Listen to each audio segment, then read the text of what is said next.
have started the road for change and the road for hope. In 2006, you all know I didn't have any money, but I stood up there and I said, you know, we're a great nation and we're a great state. We deserve better. If we stand together, we can change this country. We can change New Hampshire, and we can change our nation, and it can look like the bottom 99% of us.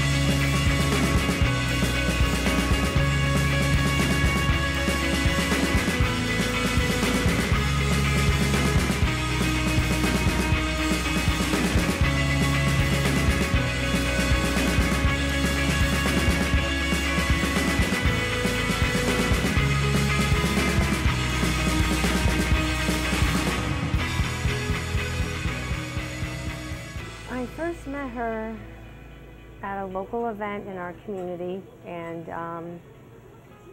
she just talked really from the heart about what she was going to do in Washington, and it wasn't rhetoric, it was just very simple language that anyone could understand, and you know, you could just tell she was the real deal. But looking through and beyond the polls, the pundits and the critics, it's amazing what this woman has accomplished, what the grassroots people in this state have accomplished for her.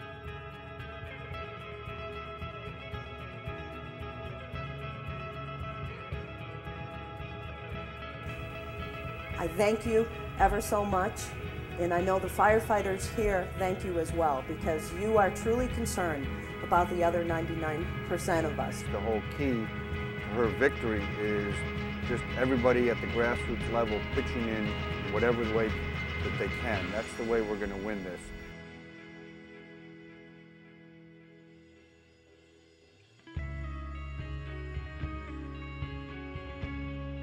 My God, she values the same things I do. You know, she's bright, she's articulate. She could really represent my views in Congress.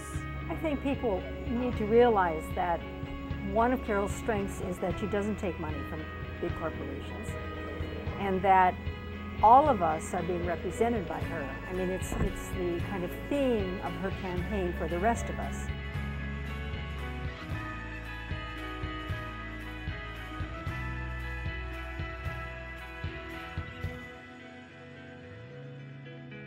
Carol has supported us on all of our issues at the shipyard, our labor issues. I contacted the campaign early to talk about organizing veterans, because vets issues were going to be so critical in this year's election.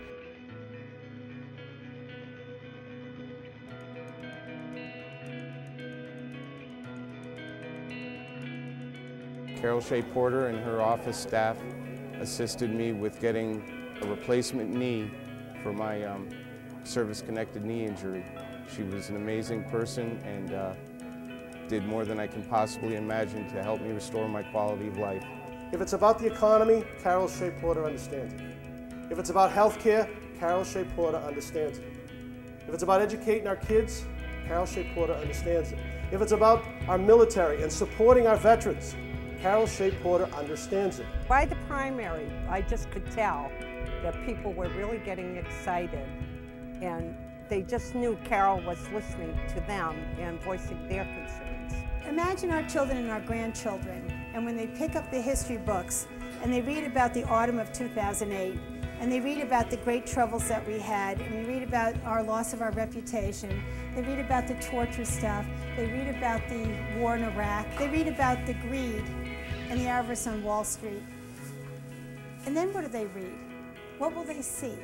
That in the autumn of 2008, when our country had the greatest challenges that I can ever remember in my lifetime, will they read that we were too distracted, we were too busy, we were working on things, we meant to help?